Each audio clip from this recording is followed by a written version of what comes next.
পারেন না।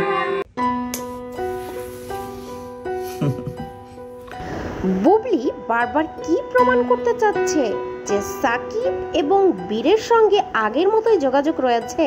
গত বৃহস্পতিবার অপু বিশ্বাস তার ফেসবুক পেজে ছেলে আব্রাহাম খান জয়ের সঙ্গে একটি ভিডিও শেয়ার করেন।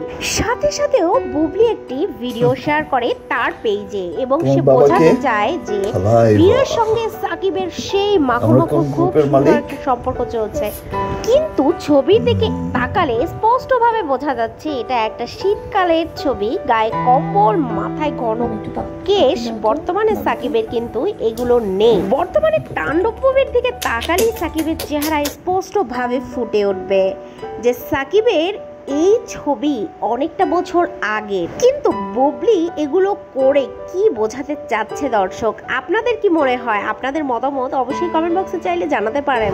অনেকেই এ বিষয়ে মন্তব্য করছেন তারা এসিতে ঘুমায়, যার কারণে পাতলা একটা কম্বল তাদের লাগে। দর্শক কি এতটাই বোকা? চাইলেই কি সব সত্য কি মিথ্যা করে দেয়া যায়? ঠিক তেমনি দর্শকদের কিন্তু বুঝতে খুব একটা বেশি সময় লাগেনি।